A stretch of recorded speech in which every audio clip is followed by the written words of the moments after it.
श्री शिवाय नमस्तुभ्यम। 2 अक्टूबर को है सर्व पितृ अमावस्या। जी हाँ, अब आ गया है समय पितरों की विदाई का। जी हाँ, सच्चे दिल से अच्छे से अपने पितरों को विदा कीजिएगा। जी हाँ, क्योंकि क्या होता है 16 दिन तक हम जो भी पूजन अर्चन करते हैं, उनकी पूजा करते हैं या फिर कोई भी अनुष्ठान करते हैं या कुछ पूजन करते हैं, ब्राह्मणों को भोज कराते हैं, तो ये जो आखिरी दिन होता है सर्व पितृ अमावस्या का, ये बहुत खास और विशेष दिन होता है। अगर इस दिन हम हमारे पितरों को अच्छे से विदा करते हैं ना, तो समझ लो हमारे लिए सोने पे सुहागा हो जाता है, यानी कि हमारी सारी मनोकामनाएं पूरी हो जाती है। चलिए वीडियो शुरुआत करते हैं। स्वागत है मोदिती व्लॉग चैनल पर। अगर आप लोगों ने अभी तक चैनल को सब्सक्राइब नहीं कर रखा है तो प्लीज़ चैनल को सब्सक्राइब कीजिएगा और कमेंट में श्री शिवाय नमस्तुभ्यम हर हर महादेव अवश्य लिखिएगा। पहला उपाय, इस सर्व पितृ अमावस्या का कह सकते हैं महा उपाय। जी हाँ, क्योंकि गुरुजी पंडित जी पद्म मिश्रा जी ने कहा था 16 दिन तक आपने कुछ किया चाहे नहीं किया, पर अगर सर्व पितृ अमावस्या के दिन प्रदोष काल में अगर यह उपाय आप कर लेते हैं तो दूधो न हो पीतो फलों के साथ आपकी सारी मनोकामनाएं पूरी हो जाती है।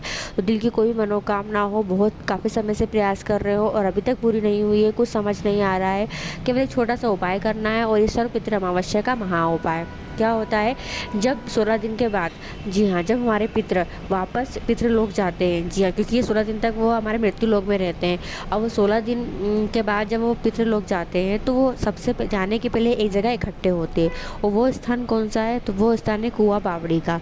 जी हाँ, उस कुएं बावड़ी के स्थान पर जाकर सारे पितृ इकट्ठा होते हैं और फिर अपनी विदाई लेते हैं।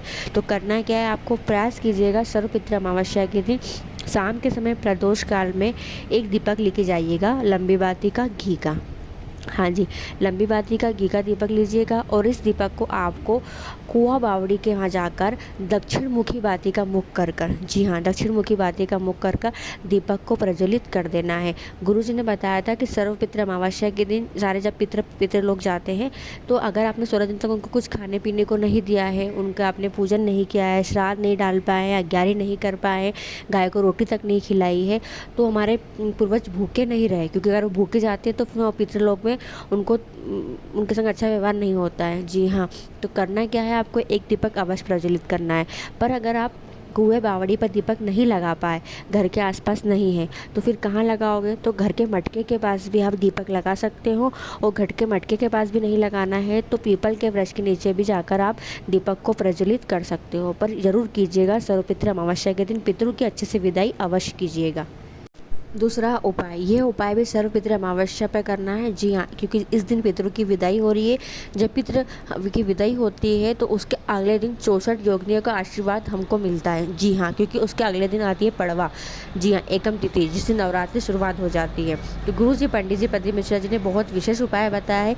इस तरीके से आपको पितरों की विदाई करना है और अपनी मनोकामना को आप पूरा कर सकते हो। करना क्या है, एक कटोरी भर के चावल लीजिएगा। जी हाँ, पूरी ऊपर तक कटोरी में चावल भर लीजिएगा। चावल भर कर उसके ऊपर रखना है एक कपूर की बट्टी। हाँ जी, एक कपूर की बट्टी। और इस कटोरी को आपको अपने घर के मुख्य द्वार पर, जी हाँ, मुख्य द्वार पर साइड में कोने में रख देना है ढक कर। किस दिन, अमावस्या के दिन शाम के समय। जी हाँ, जब दीपक लगाकर आप उपाय करके आ जाए, दीपक लगाकर उसके बाद आपको ऐसा करना है कि कटोरी में चावल भरकर कपूर रखकर घर के मुख्य द्वार पर साइड में रख देना है। और रख कर ये रात भर आपके यहाँ रखी रहेगी। किस दिन, अमावस्या की रात को रखी रहेगी। अगले दिन सुबह उठकर स्नान कर ले। जी हाँ, स्नान कर कर सुबह उठकर उस कटोरी को वहीं पर रखकर प्रज्वलित कर दीजिए। जितनी जल्दी कर सकते हो उतनी जल्दी एकम के दिन आपको उस कपूर को जला देना है। कपूर जलाओगे तो चावल के दाने भी जल जाएंगे। और जब कपूर जल जाए, चावल के दाने जल जाए, ठंडे हो जाए, उसके बाद उस चावल के दानों को आपको पक्षियों को दे देना है। अगर अपनी छत पे डाल दे तो पक्षी खा ले आके, या किसी गार्डन वगैरह में जाकर भी डाल के आ सकते हैं। ऐसा करने से एकम के दिन जब कपूर जलाते हैं हम, तो हमें 64 योगिनियों का आशीर्वाद मिलता है। माताएँ हमारे द्वार पर आ जाती है और हमारी सारी परेशानियों को हर लेती है और आपके सारे कार्य सिद्ध हो जाते हैं। तो 2 विशेष उपाय है जो पितरों की विदाई के दिन यानी सर्व पितृ अमावस्या के दिन आपको करना है। अब सब लोग चिंतित हो रहे हैं कि सूर्य ग्रहण जो है वो भारत में है कि नहीं। तो चिंता मत कीजिए, जो ये ग्रहण है वो भारत में नहीं है। जी हाँ, भारत में सूर्य ग्रहण नहीं है 2 अक्टूबर को, और ना ही इसका सुदक काल मान्य होगा। तो आप बिना परेशानी के, बिना हिचक के आप आराम से अपने पितरों की विदाई कर सकते हैं, श्राद्ध कर सकते हैं, पूजन अर्चन कर सकते हैं और महादेव को और अपने पितरों को मनाकर उनसे अच्छा आशीर्वाद प्राप्त कर सकते हैं। वीडियो पसंद आती तो और लोगों तक जरूर शेयर कीजिएगा। श्री शिवाय नमस्तुभ्यम हर हर महादेव।